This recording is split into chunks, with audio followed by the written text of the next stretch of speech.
SEC Media Days Day 2 with Caleb Calhoun. I am Dave Hooker in Nashville, Tennessee. That's right, Nashville, not Birmingham, not Atlanta, Nashville. So Day 2 is underway. Look back on Day 1 where there was news from a former Tennessee quarterback that was at Media Days last year, and there was no news from a current SEC East coach. It was kind of a weird day, Day 1.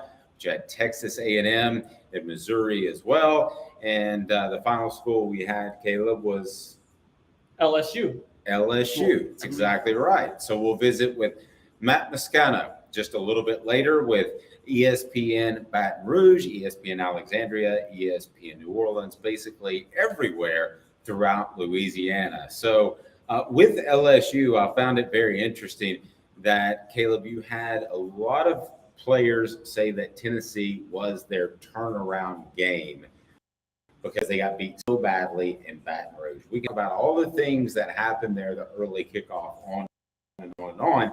And Tennessee played incredibly well despite the injury on the offensive line. But ultimately, you felt like that LSU didn't put their best foot forward. So they said that game turned around their season and they end up winning the West. I found that to be very, very revealing by LSU's players, and that Tennessee handed it to them so heavily in Baton Rouge. Yeah, I think that game was very much evidence of how games we've covered in the past, how they can get out of hand very fast, and how they get out of hand so fast that you get blown out in a way that you're probably nowhere near as bad as you looked that day. We've covered plenty of Tennessee games where that has happened before. And I think the players felt that. It stood out to me that Brian Kelly seemed to allude reportedly to the idea that it was kind of a gut punch that so many LSU fans left at halftime of that game. Mm-hmm. And that's obviously something that, adds to the lethargy of what was happening in that matchup. But I just think we talked about it at a time last over 11 a.m. kickoff, and Tennessee riding high and LSU still trying to find its footing. That just all in Baton Rouge all came to a head. It was going to work perfectly in Tennessee's favor. And then LSU just makes two mistakes at the beginning of the game. They weren't going to mentally recover from that. No, agreed. And we talked about the timing too. LSU practices in the afternoon, Tennessee practices in the morning. So I think that certainly helped Tennessee out as well. And then we're going to get to Tony Barnhart, who just a longtime SEC guy, worked for the Atlanta Journal-Constitution. He has also authored several books. He is fantastic. Our own Caleb Calhoun visited with him. And the special guest is coming right up, and it's Hendon Hooker, who was actually here as a part of Bush's Beans. So we look forward to that. And his appearance actually not brought to you by Bush's Beans. It may be one day, but it's brought to you by Zen Sports, the new sports book in Tennessee, revolutionizing the way that you earn sports betting rewards.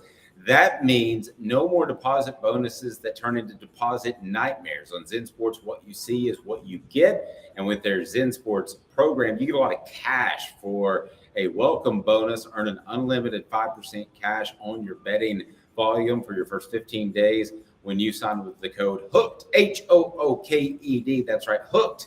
Unlimited 5% cash back. Keep betting and keep earning with up to 3% cash back on your betting volume every month after that. And refer friends to earn a percentage of then their betting volume. So it's pretty awesome. And Zen Sports is bringing the cash back to Tennessee. If you bet big on sports, you want to be betting on Zen Sports. Zen Sports betting just got better. A guy that I would make a bet on is Hendon Hooker. So he's at SEC Media Days last year, and then he shows up this year for Bush's Baked Beans. And I thought it was just interesting how in 365 days you go from a guy who is really, really unknown to a guy that has a spot in the NFL, has a real future in the NFL. And I thought as a whole, as you would expect, handled himself incredibly well. But we would have never guessed that in 365 days that he would be one of the top quarterbacks drafted in the NFL, that he would have beaten Alabama, that they would have made a run for the college football playoff. That's just a year in his life. It's kind of crazy to think about how quickly things change. Yeah, I had Tennessee pegged as a hot starting team last year that would finish well, like 9-3, 8-4, something like that, 10-2. And Hendon Hooker is ridden off into the sunset as a guy who kind of set the standard for the future of Tennessee football under Heupel. I didn't have Hooker pegged as a guy who was going to have Tennessee in the college football playoff on up until he got hurt, which is the case. Yeah, me neither. And the thing about Hendon Hooker that he shared is the first time I had heard this, to be real honest with you, and that is why he had struggled with accuracy at times in his career in Josh Heupel's offense, and why Joe Milton has struggled. It's not necessarily where you're throwing the football, it's the timing and the chemistry. And I spoke to him about that. Here is Hendon Hooker, brought to you by Zen Sports on Off the Hook Sports, as we're in Nashville for day 2 of SEC Media Days. So tell me about Bush's Baked Beans. You've got a special recipe, is that right? Yeah, special recipe, passed down from my aunt to my father. And now me and my sister, make it on any occasion we have with gathering with friends and family. I thought you might be shy coming to this event last year, but you weren't. You were awesome. Mm-hmm. Joe Milton, I know, is not going to be shy. How's Joe going to be with the lights? Yeah, Joe's going to be great. He's a vet guy. He's been in the spotlight before, over at Michigan and then this past season on the back end at Tennessee. So it's nothing new to Joe. He knows how to conduct himself, and I'm looking forward to him this season. You've been a part of a lot of prayers. How's the knee? Doing great. He's doing great. Just taking it day by day. Here, 7 months removed from surgery. Just waiting on that call from the doc to clear me in a couple months. Do you think Joe ever gets sick of hearing how strong his arm is? No, I think he loves it. He loves it. Because not too many people can do what he does. So, no one can do what he does. It's absurd to see somebody throw a football 100 yards, even if it's, the college ball. It's just nuts. Why is he the guy this year? Why should Tennessee fans be confident? Yeah, because, Joe is the best quarterback in the nation. Talent-wise, football IQ, his leadership traits. He's done a great job of bringing the team camaraderie, and continuing to push it forward as we go along, and making sure the guys know what the culture is there at Tennessee and reinforcing that every day. I know you always had confidence, man. You said that last year, but after the past 365 and the way you played, how has your psyche changed at all, or has it? Yeah, it hasn't changed. I think I got more of a chip on my shoulder now, just from seeing we're just going through the draft process and not being able to show everyone that I was the best player in the draft. Due to my injury, not being able to perform at the combine or have a pro day. So I'm eager to show everyone in the NFL, how polished my game will be when I get a chance. I'm sure you've looked at a playbook. How much more different is a playbook in the NFL than college? Mm-hmm. I actually have my playbook right here. There it is. But it's not too much different. It's football. It's just a different verbiage, different language, every team. But it's the same plays. It's only but so many plays you can actually run in football. So, not too different. Different operation. We get to the line, different teams, and different words. So as far as this year, do you have personal goals? I think you had personal goals last year. You didn't share them with me, though. Do you have personal goals? Right now I'm just trying to make sure that my leg heals properly and that I'm getting back to a better me. Getting on the field and commanding the offense as I know I can, and delivering some nice strikes on the field. There were people who thought maybe you had some accuracy issues your next to last year, your junior year. I guess that would have been your senior year, with the super senior year. But then you remedied all of that. Was there anything along the lines that were just kind of clicked? No. I went from 67% completion rate to 69% completion rate. Still pretty good. And then before that, I had 65% completion rate when it's guys out here that's not even throwing 50. So I never thought accuracy was ever my problem. Being on the same page as receiver, different story. But I always thought I put the ball where my guy needed to get it. So being on the same page as the receiver, that's interesting. Does that just take time? Yeah, sometimes. And then sometimes they can see something on the field differently from the quarterback. So it's all just about us coming back to the sideline and talking about what we saw, what we thought, or hey, come out at this angle next time if they do this. That's interesting. And I know you got to run, but I find this interesting. So sometimes an errant throw isn't really an errant throw. It's just not being on the same wavelength. It's me thinking that the receiver might be doing something else, and then Sometimes I'm trying to change the arm angle in mid-throw, and then it's a whole lot of things that goes into that. So I guess that's Joe's challenge now, just making sure he's on the same page. Yeah, Simple as that. Yeah, they've done a great job of working all summer and then working on days and with their off to get that chemistry down. Will this offense ever be caught up, really, honestly? I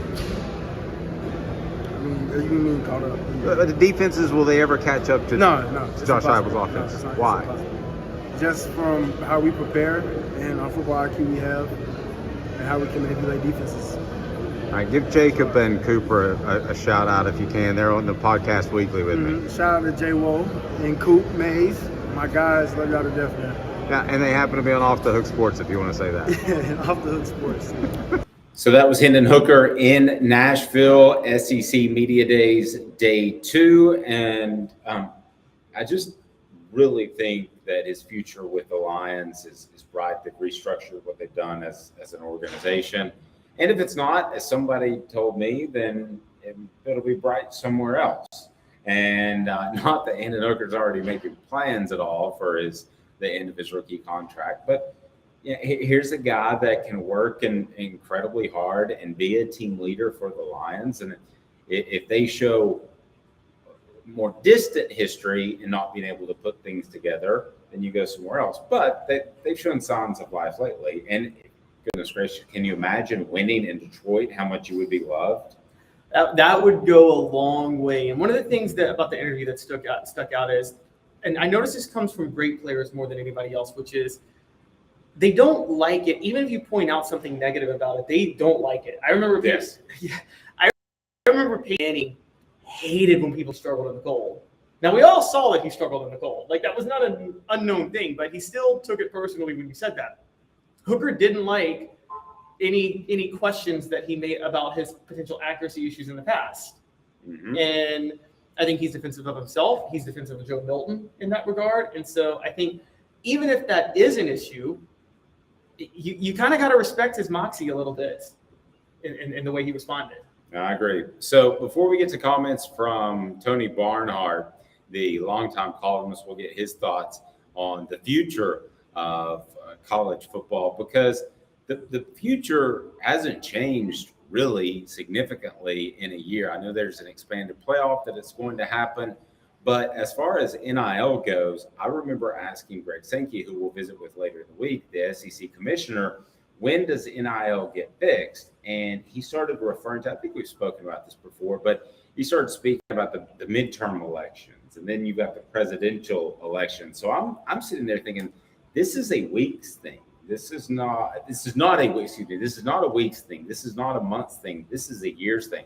And he was very strong about the fact that Congress has to get involved, because with these individual state laws, it's not just college football. It's the amateurism across the board that's affecting some Olympic athletes as well, some Paralympic athletes. So we visited with Tony Barnhart about a number of subjects, and Tony Barnhart sat down with Caleb Calhoun in Nashville for SEC Days, or Day 2. Tennessee comes on Thursday. We'll have you completely covered on that. So more Vols in the way. Stay tuned. Right after this, Tony Barnhart with Caleb Calhoun on Off the Hook Sports. And Craving Wings South North Shore location, where we've heard people say that you can get the best wings in East Tennessee. Pero ¿quién es este? El número 87, Jacob Warren. I'll just do 6 of my sauce 87, please. Imposible, señorita. Dale 6 más. Look at these wings. Perfectas, deliciosas, fantásticas. Man, I don't know what you're saying, but it sounds awesome. How do you say fresh, never frozen in Spanish? Frescas, nunca congeladas. Make your way to Craving Wings and get you 6 más. But what was funny about Cadis, we were a full continuum of care at that time. We had detox, we had inpatient, we had outpatient. So we were doing a lot of the things that we do now. But now we just do them so much better. It's really a simple program, but we're complicated people. I am what I am, and now I got to do something about it. You can take your life back. Call Cadis today. Got cataracts? We can fix that. Never miss another moment. with a little help from Doctors Campbell, Cunningham, Taylor, and Hahn at cctieyes.com. Do you want to own the more that owns every job? Then get to Vassey Lawn and Garden in Cleveland and get you a Toro. I'm David Vassey, here to talk to you about Toro. With a Toro Zero Turn, you'll get more out of every minute and you'll reach the finish line faster. At Vassey's, we like to say, no matter if you're mowing 3 acres a week or 11 lawns a day, homeowners and business owners alike find confidence in equipment they can trust from top to bottom. Vassey Lawn and Garden, Highway 60 North in Cleveland. Man alive, it's worth the drive. Our family has been creating jewelry since 1986, each piece unique with a story all its own. I'm Rick Terry with Rick Terry Jewelry Designs. I'm a jeweler, and I want to be your jeweler. We're grateful that you chose us to be Knoxville's best jeweler. My family and staff look forward to serving you. So please come see us. Kingston Pike and Campbell Station Road in the heart of Farragut and downtown on Gay Street, right next to the Tennessee Theater. Welcome back. Day 2, SEC Media Days. He is Caleb Calhoun. I'm Dave Hooker. What SEC coach just refused to answer questions by doing a filibuster, basically? We'll get to that. And also how it looks like there's a legislative movement to remove bowl bans from the NCAA's power. We'll get to that as well, as it is day 2 of SEC Media Days. Tony Barnhart coming up. His appearance brought to you by Craft Treats. CraftTreats.com, your home for the best pet treats in the world. They've even got the CBD-infused treats that can help with your pet's digestive issues or anxiety issues, or how about this? It can even help with your pet's arthritis issues. Use the promo code OFFTHEHOOK, get 20% off. That's Off the Hook, get 20% off. Caleb Calhoun sat down with longtime SEC columnist, author, great guy all around. He's been with CBS Sports. He's been with ESPN. Here is Tony Barnhart, live from Nashville on SEC Media Days, day 2. Caleb Calhoun here with Tony Barnhart with Off the Hook Sports. Tony, thanks for doing this with me today. Good to be with you. Thanks. We're talking a lot about Tennessee football, obviously. And how close, I just want to ask you straight off the bat, how close is Tennessee to actually challenging Georgia in the East? Well, tell me how Joe Milton's going to play. Tell me if Joe Milton can make the throws that Josh Heupel needs him to make, because, you know, Hendon Hooker had an incredible arm, but he knew how to make the different kind of passes necessary in that offense. Joe Milton's obviously got a rocket for an arm. But can he make the finesse throws that you need to make in an offense? If he can, then I know they had some losses at receiver, but I think they picked up some people that will work. But it really, quite honestly, it's going to come down to the quarterback. Are there, and that's been the common theme for Tennessee all year. The thing that strikes me with them competing with Georgia, though, is even when they had Hendon Hooker last year, their offense couldn't do anything because the receivers, I felt, just couldn't beat Georgia's defensive backs one-on-one. Do you think that, even as good as Heupel's offense is, if you got defensive backs like Georgia, does it really even matter? Well, that means you got to break some big plays because they can guard you exceedingly well. And so, I like Georgia to win the East. I don't see Tennessee. I think Tennessee can finish second in the East, but I don't see them winning it. Now, having said that, Georgia's got to go to Knoxville on November 18th. That could be a monumental football game if Tennessee and Georgia take care of business. But right now, Georgia is the more talented of the two teams. And you know what? Tennessee knows that. And they got to figure out a way to win that kind of a game. Yes, I totally agree. And one of the things that I think might help Tennessee with this year is Georgia having to face Ole Miss right before. Kind of a hangover game. I'm sure they're going to be focused totally on Tennessee at the same time, but because that's the circled game for both schools at this point. I would love for both of those schools to be undefeated and to have that. Of course, it would probably be the 3:30 game. CBS would make it a 3:30 game. But what a incredible atmosphere that would be. Man, that would be something. It would, wouldn't it? And it's very rare when you got. I can't think of the last time 2 SEC teams played that late in the year undefeated. The next to the last week. I don't think that's ever happened. Is Georgia, are you concerned about their off-field issues that have happened this offseason? Well, if you're looking at it, of course I'm concerned about it. Anybody would be. You've had a loss of life, but let's put that off. Let's put that off to the side. From a competitive standpoint, from a strictly football standpoint, I don't I don't think it's going to impact them. Now, having said all that, they're trying to win their third straight national championship. There's a reason that has not been done. It's hard to do, but I still think Georgia has the talent to do it. They've recruited so well for so long. Here's one of the key stats that people forget about is that when you lose a lot of really good players, if you've recruited at a high level, and Georgia has, the guys that you put in there have been waiting forever to get a chance to play, and they're really hungry.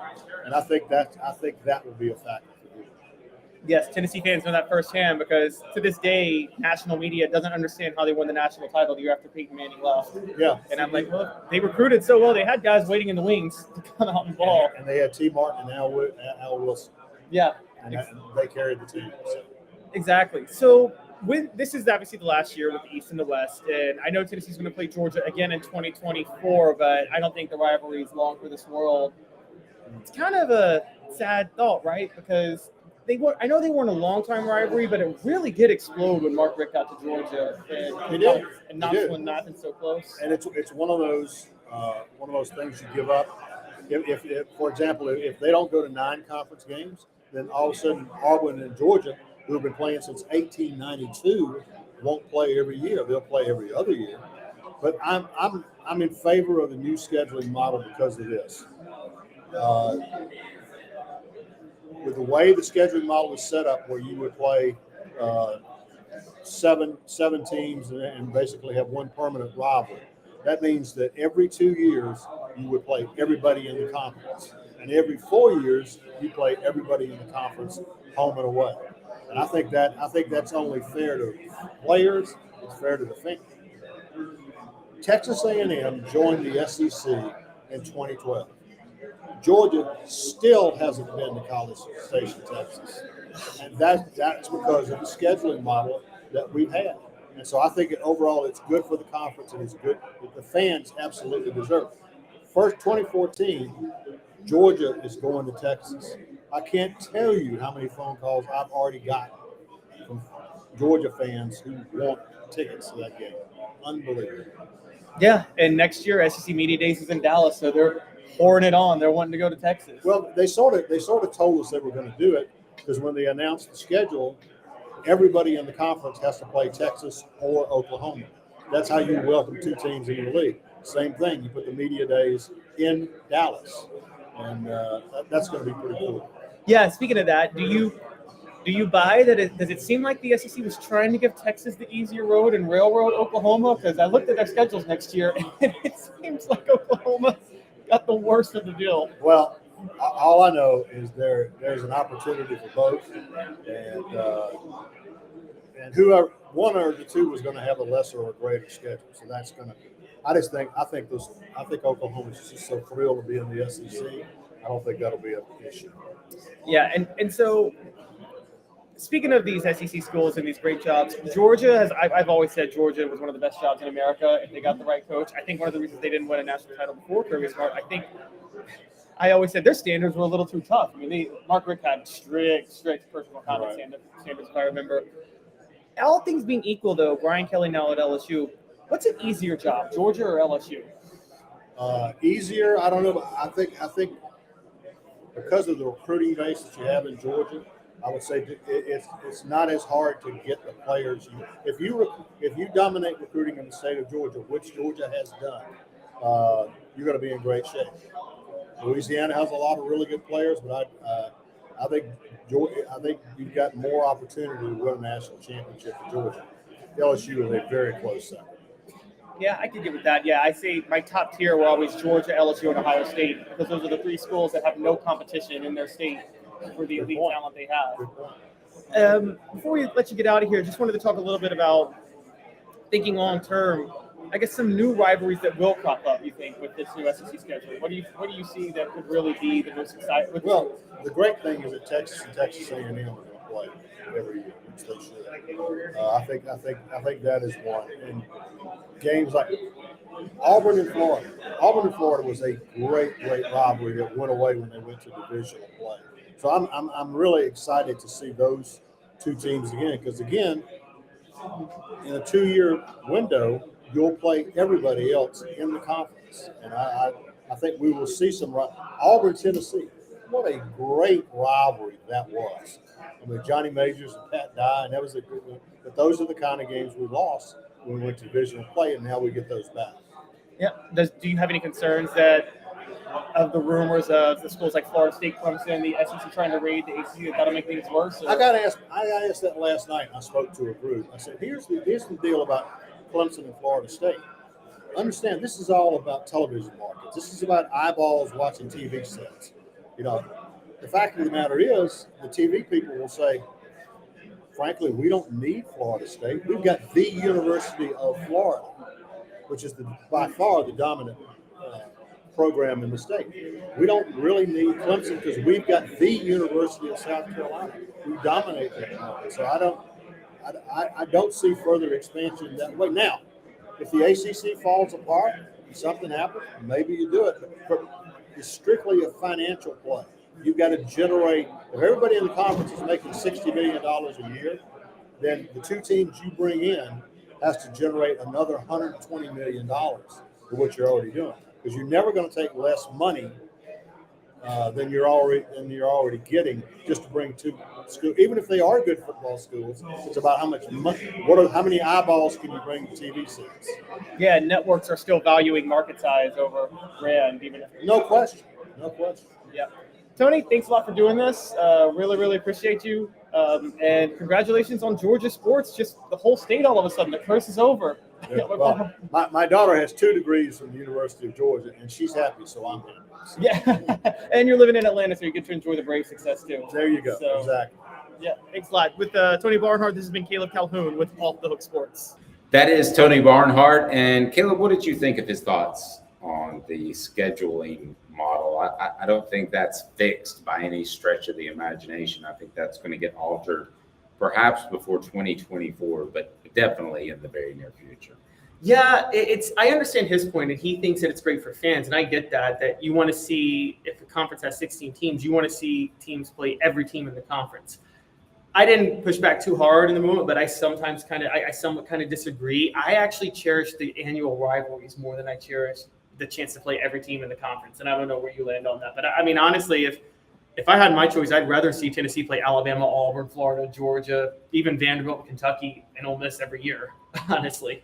Now, I like the rivalries. I think we're getting to the point and that we're just not going to have them. I mean, I hate to say that, but I think when the SEC adds another couple of teams, and of course, Greg Sankey was asked about that. He said they're not actively looking for teams, but somebody's going to come calling. There are too many people out there that would like to call the SEC or at least the Big Ten home. So somebody's going to come calling, and eventually I think the SEC will take someone.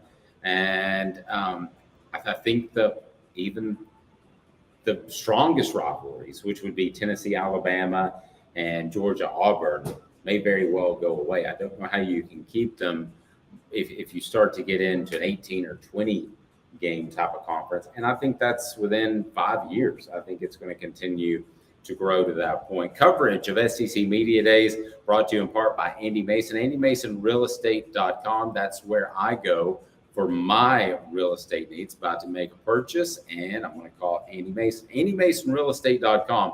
Over 40 years of experience right there in East Tennessee. Best prices, best service in the biz. That's AndyMasonRealEstate.com. AndyMasonRealEstate.com. A look at LSU and how Tennessee may have saved their season and what that day in Baton Rouge was like from LSU's perspective as the Vols just laid the hammer down on them with Matt Moscona coming up with ESPN Baton Rouge, New Orleans, and basically all of Louisiana. We'll visit with Matt right after this Day 2 SEC Media Days. Sun, sand, and salt water, the beach is a very relaxing place. Unless you wear contacts. Ow! Open your eyes to the best the beach has to offer with LASIK vision correction from Campbell Cunningham Laser Center. Ah. Hi, Mike Davis here with City Heating and Air, reminding you to always dare to compare. Our team provides quality local heating and air service, installation, and maintenance across East Tennessee.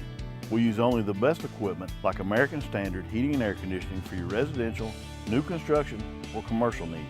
Honesty, dependability, and customer satisfaction have been the cornerstones of our business since 1961. City Heat and Air. There's repair.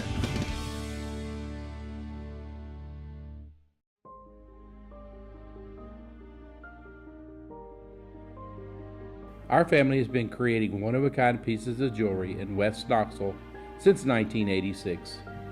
Each piece is a combination of unique processes that bring your idea to life. Every day in our shop, a truly special item with a story all its own is being manufactured in our facility, bringing the history and family sentiment into a whole new generation of life. We're grateful that you chose us to be Knoxville's best jeweler, a title that we value and respect. Because to me, being a jeweler and owning a jewelry store are not the same thing. I'm Rick Terry. I'm a jeweler, and we want to be your jeweler. Kingston Pike and Campbell Station Road in the heart of Farragut, and downtown on Gay Street right next to the Tennessee Theater. When you want a hard cider that's easy to enjoy, one that's crafted to perfection, you need Tennessee Cider Company.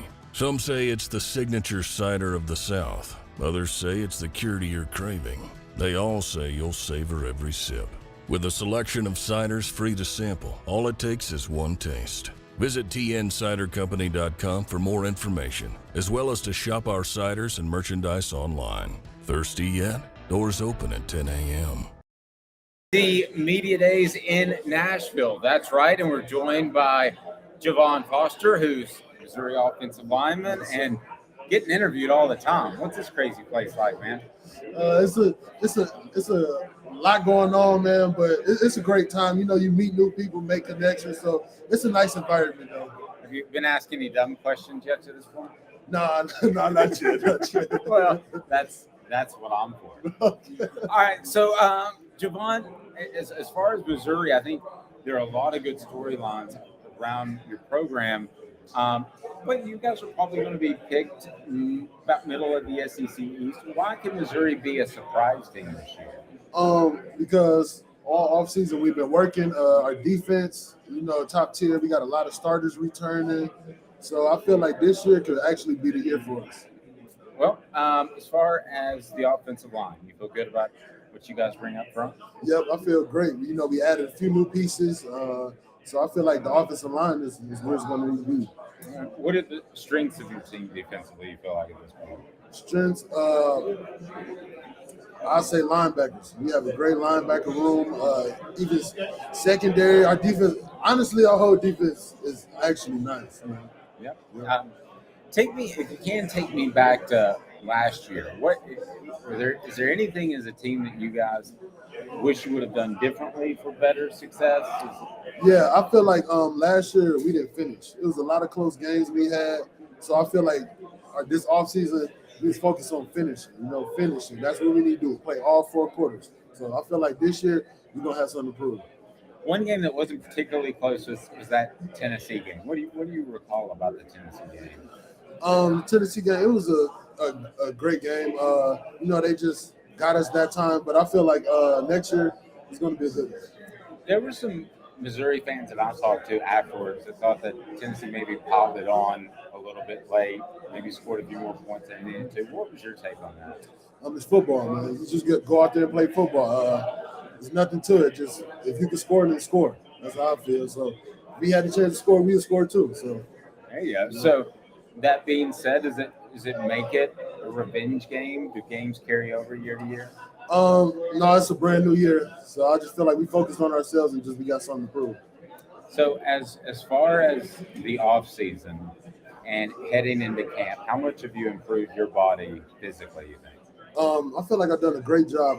This offseason, I've been working on my diet, just getting in extra stuff. I feel like getting stronger. I feel like that's what I need to do, get a lot more stronger. So I feel like that's what I need to do. I feel like people are maybe overlooking Missouri a little bit? Yeah, for sure.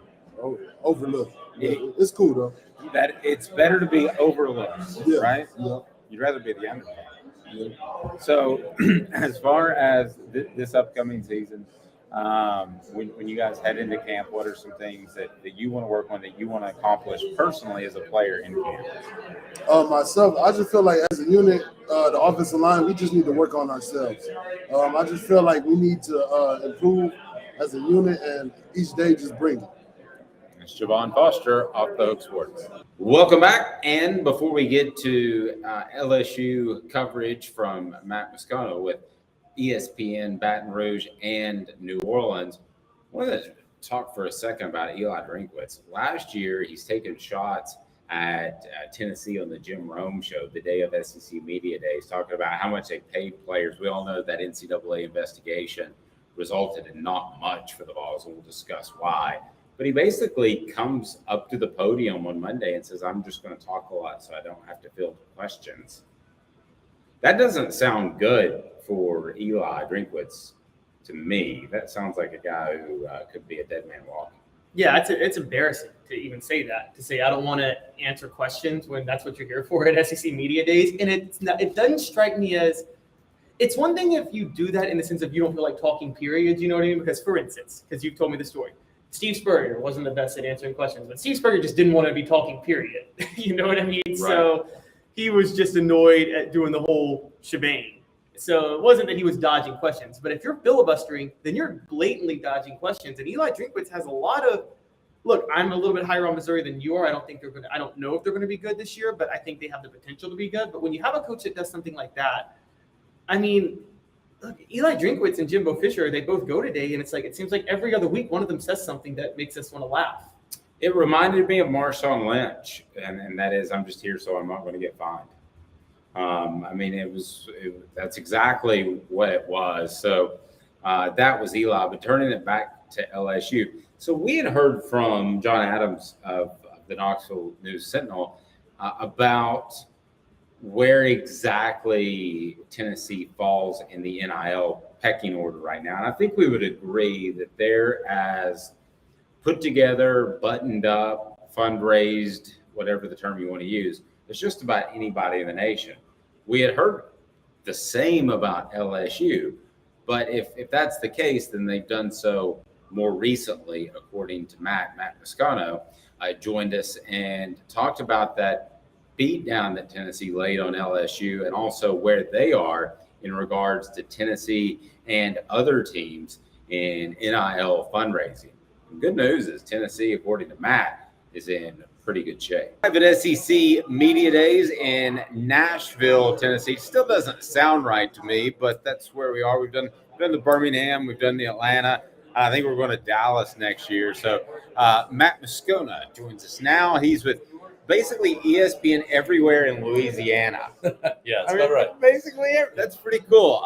Alexandria, Baton Rouge, New Orleans, Lafayette, Lake Charles, and some Tennessee fans enjoyed the trip to Louisiana last year. That was one of the most bizarre games in retrospect that unfolded in front of my eyes. It was definitely LSU's worst game played of the year, starting literally with the opening kickoff when they muffed it. And Tennessee was fantastic. I would have loved to have seen – I'm sure Tennessee fans agree with this. I would love to have seen what it would have looked like had Hendon Hooker not gotten injured. I felt terrible for him. I still think in spite of that he still should have won the Heisman. But the game in Baton Rouge was that's one of those burn the tape games, right? I don't know that LSU could have taken anything positive from anything that happened in that game that day in Baton Rouge. It was very clearly Tennessee's day on a sunshiny morning that started bad and ended bad for LSU. If I would have told you that LSU was going to end up in Atlanta on that Sunday after, what would you have said? No way. Would have never agreed with that because I certainly would have thought they'd lose to Alabama. Mm-hmm. And if you're going to lose to Alabama, then there's no way you could have won any type of tie break to overcome that. So, but credit LSU for finding the footing the way they did, for beating Ole Miss, for beating Florida, obviously for beating Alabama, and finding their way to Atlanta. It was a great year one for Brian Kelly, but it didn't come without its pitfalls. Obviously, the Tennessee game, the Florida State game, the season opener, where I don't know that they could have. You muff two punch, you miss a PAT, you can't do it against a good team. So there was a lot of good. It was way more good than bad. but that October game in Baton Rouge against the Vols was a lot of bad. Is there a quarterback you would take in the league over Jaden Daniels right now? Nope. I think this is the worst year for quarterbacks in the SEC since 2014. I was thinking that too. 2013, remember, Manziel had just won the Heisman. McCarron had won a couple national championships. He was a junior that year. No, he was a senior that year. You had Aaron Murray at Georgia, who set every record. You had Zach Mettenberger at LSU in 2013. Connor Shaw won 11 games twice at South Carolina. James Franklin went to 2 SEC championship games at Missouri. I mean, it was a deep, talented quarterback league in 2013. And then they were all gone. And 2014 was an abomination. And I think the fact that we're here this week, there's only 5 quarterbacks that are coming to SEC Media Days. 5. Like, in many respects, when you look at who a school brings to Media Days, it is somewhat of a commentary on their program. And certainly, when you look at only 5 quarterbacks, it goes to show you where the dearth is in the league. And it's at the most important position this year, which means Arkansas with KJ Jefferson, LSU with Jaden Daniels, see about Joe Milton at Tennessee, Spencer Rattler at South Carolina could make things interesting. I think those are the programs that you look at and go, Will Rogers at Mississippi State is a returning starter. Or those the teams that can make noise because they got veteran, experienced, talented quarterback. And I think Joe Milton was a close call. There are a lot of good speakers on that team that they wanted to represent, but it would have looked really bad for Tennessee not to bring Joe Milton with a Nico sitting on the bench. Yeah, I believe, Dave, this really comes down to what do you expect out of this event, right? I think the league should mandate quarterback. Every team bring a quarterback. Okay. I believe that. And I understand that coaches treat this in many respects like a reward sometimes. Veteran players, who you're going to bring. And I understand that. But ultimately, it's SEC Media Days. It's not here's a reward for a veteran guy on your team. It's all the media comes from all over the conference, some from all over the country, and we're here to tell interesting stories. How can you possibly have this event without Devin Leary from Kentucky? Fair. Coming in from NC State after Georgia feels like a wide open SEC East, and you don't have Devin Leary here, that's inexcusable. Like, that's the type of. I'm going off on a tangent here. I think every team should always bring a quarterback. Always. I've talked to several people around the SEC. One that is from Louisiana. He spent time down there, and I don't know who the personal injury attorney is, but he said there are personal injury attorneys with LSU players on it. And he said, I really feel like, and he travels a lot, he knows the conference. He said it feels like the 2 programs that are playing the NIL game the best, hands down, not close in the SEC. It's Tennessee and LSU. What do you think of the way they're playing the NIL game right now? I think LSU. So first of all, strictly from a fundraising standpoint, LSU is very far behind. Okay. When NIL went live on July 1st 2 years ago, they took Olivia Dunn and some people out to Times Square in New York City, if you remember this, and they put a billboard in Times Square and said, NILSU was this thing they coined, and it was basically we're open for business. And it's weird to put yourself back in that mindset, but at the time that NIL went live, not everybody was on board. Coaches, administrators weren't all okay with it. So LSU kind of made this big, bold public statement to say, we're open for business. We're in favor of it. What they didn't do is fundraise. They didn't do is organize. They didn't have their boosters. They're collected, all ready to go. And so LSU was behind and is still behind as far as fundraising for their collective. The benefit that LSU has and will always have is LSU is the only Power 5 school in a talent-rich state. So there are always going to be kids who grew up in that state who would give their arm to wear that uniform. Will Campbell, 5-star offensive tackle, started as a true freshman. Will Campbell, you assume cut off his leg and have him play anywhere else. He just was never leaving anywhere. He had opportunities. He was just never going to go anywhere else. That's the benefit that LSU is always going to have. That's going to allow them to be more competitive even if they can't spend in the NIL space like other schools will. So what LSU has done, I would say more appropriately, is in the transfer portal, Brian Kelly has been selective and identified players and character guys at positions of need that fit what they want to do. He was very intentional year one, bringing guys in from the portal who were from Louisiana who didn't have an LSU offer coming out of high school. Guys who went and played 3-4 years of college football elsewhere, and now they're veteran guys who had a chance to come home. Greg Brooks, Joe Fouché, Jark Bernard Converse, Noah Kane, guys like that, who became a big part of what LSU did a year ago that were really excited just to come home and play for the state school. So he's done it a little differently, and he's had to do it a little differently because LSU, while the perception might be that they're advanced in the NIL space, they're not. Now you do have like superstars like Olivia Dunn and Angel Reese who have made a lot of money because of their fame and celebrity, but that's not LSU backed businesses. Those are national accounts that those young athletes are doing. That's interesting. So the perception is maybe a little bit different than the reality. I have a theory, but how does a guy, and it may have to do with NIL, but how does a guy like Jordan Matthews get out of Louisiana and to a Tennessee? We were talking about. I think there's always going to be exceptions. So like what I just mentioned about Will Campbell, right? There are going to be exceptions and always have been of guys that are going to leave. And if you're LSU, you can't take every player in the state. So this past year, Arch Manning from New Orleans went to Texas, right?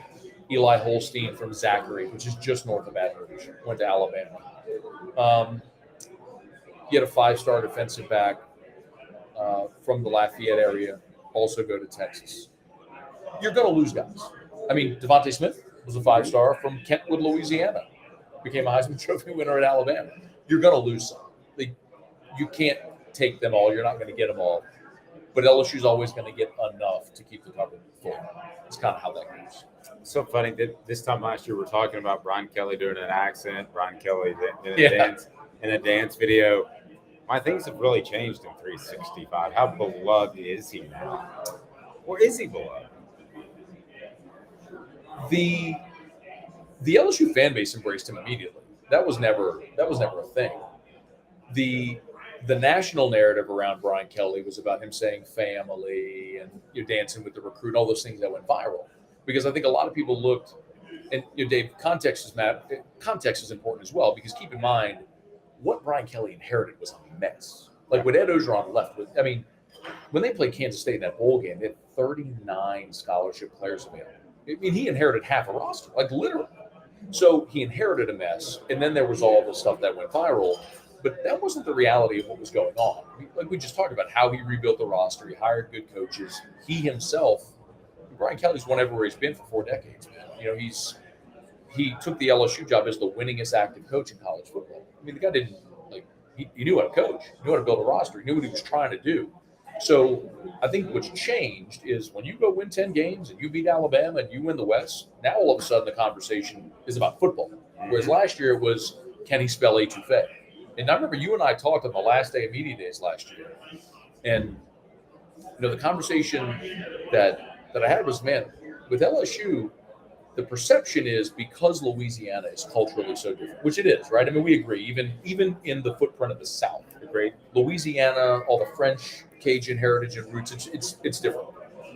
But people love their culture and embrace it. But if you love them back, the kindest people, they'll put a big bear hug around you, love you forever. That's why guys like Drew Brees, who aren't from here, are beloved. Joe Burrow, he'll be beloved forever. But, with Brian Kelly, he came in and he won. And the thing that I tell people all the time is, man, the winningest coaches ever at LSU, Skip Bertman in baseball, 5 national championships, Jewish guy from Miami, Dale Brown, Minot, North Dakota, Nick Saban, son of a miner in West Virginia, who spent his whole career in the Midwest. They all just win. Take advantage. You will have all the resources you need. Use them and win. You do that, people will love you. That's all. I mean, that's what Brian Kelly came out and did. So all of the ancillary stuff around Kelly was never internal. It was never anything that was talked about around LSU. If anything, it was more LSU fans feeling like they had to defend their guy. But Brian Kelly, you win 10 games, and the conversation goes away a little bit. Ed Orgeron, who coached a year at Tennessee, it was quite a memorable year. If I ever have the time, I might write a book on that. But Ed Orgeron expressed interest through his agent or whatever in the Northwestern job. I think we can agree that's kind of silly. Yeah. But does he coach again? Because the things I've heard, and you've heard more than me, but the things I've heard got so off the rails. If I'm an AD, that's a guy I'm putting the black mark through, with all due respect to Ed. I think Ed, so first of all, hat tip, Sheldon Mickles from The Advocate caught up with Ed last week. Okay. And Ed said he's retired, that he has no interest in coaching again. I mean, quote, I'm done with that stuff. He's splitting time between Baton Rouge and Miami. He's newly $17 million. You know, like, I think he's enjoying, he'll be 62 later this month. I think he's enjoying spending time with his sons, who are all now young in their coaching careers. He says he runs 4 miles a day and stays fit, and it's like, I think he's enjoying not having the stress and pressure of going 5 a.m. to 11 p.m. A lot of coaches say that. They do. And a lot of them have trouble turning off that switch. That competitive thing that makes them, you know what I mean? They struggle to turn that off. We'll see if Ed can stay retired. But, you know, Dave, if he is retired, and I mean, candidly, Ed and I, we didn't have a great relationship when he was coach. Okay? So, like, just full disclosure, it's nothing personal. I didn't think he was a great head coach. And a lot of people felt the same. But he's a guy who started his career as a grad assistant at Northwestern State, begged for an assistant strength and conditioning coordinator job at Arkansas in the early 80s, and did the grind that coaches do, where you make no money and beg for your opportunity, and crush it and get a better opportunity, and so on. And he put together a hell of a career for himself. The head coaching career obviously was not distinguished. I mean, Ole Miss was a disaster, and outside of the sterling 2019, which is the greatest thing any of us have ever seen, he was largely a disaster at LSU. But as a recruiting coordinator, as a line coach, as someone who was part of championship teams at LSU and USC, he carved out a really nice coaching career for himself. And if that is it, you know, hat tip to him. Maybe the greatest overachiever in the history of college football. And that's a backhanded compliment. I wouldn't say it in front of him. But I wouldn't say it in front of him. But he likes me. He doesn't like you. You can say it in front of him. I would not. But I would be cordial. But I think you would even agree. As far as a recruiter, few better. Agreed. Defensive line coach, technically elite at that as well. He just wasn't a great head coach. And, you know, I often say he Forrest Gumped his way into the national championship. But it feels like that, you know. But give him credit for assembling the roster and the staff and the positions they did to put that season together. And, you know, I wouldn't trade it for anything.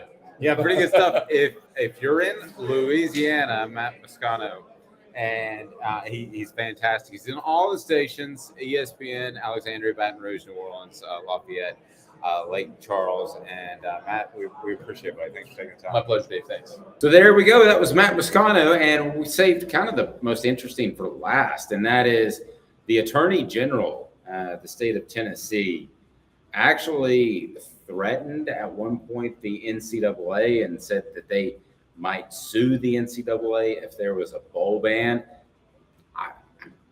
Did that affect the NCAA's decision? I believe so, firmly, and I would be stunned if it didn't. And I think that's why you saw an $8 million fine for the University of Tennessee, but you didn't see a bowl ban. Not that they were guilty of something to that ilk, but to not throw out a bowl ban is good for Tennessee, but give the Attorney General credit, be it a fan move or not. He may have prevented the NCAA from even being able to do so. It's a pretty strong statement by him.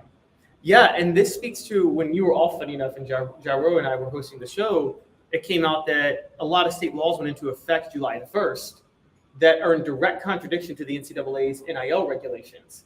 And so state laws are openly, brazenly defying the NCAA right now. The NCAA, with their rules and policies, is actually in violation of a lot of different state laws. And this is why you talked about earlier, Greg Sankey wants Congress to get involved to regulate this. Well, this is just further proof the NCAA is in trouble. Who are you going to listen to if you're a school? Your state law or the NCAA at this point? You're listening to this. You're listening to your state, whatever that may be. Nobody cares what the NCAA is going to bring to the forefront. And I think Tennessee was, it's funny because they were very compliant with the NCAA, but they also almost laid the foundation for how to humiliate the NCAA and show them that they're not relevant.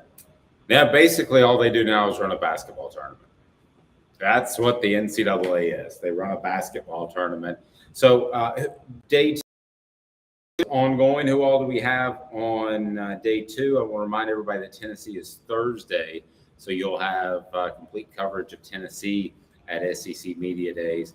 And day 2 should be interesting, as day 1 was Missouri and Eli Drinkwitz that didn't want to talk, Texas A&M, and then you had LSU. So day 2, we got Vanderbilt, Georgia, Auburn, and Mississippi State. And 3 of those are actually all 4 are intriguing to a certain degree. I mean, it is in Nashville, so Vanderbilt is intriguing with Darren Clark Lee. Whatever you think about Vanderbilt as a program, going 5-7 last year and finishing the way he did was really impressive, because as you and I both know, Vanderbilt that program was a terrible, terrible disaster when he took over, as Vanderbilt usually is.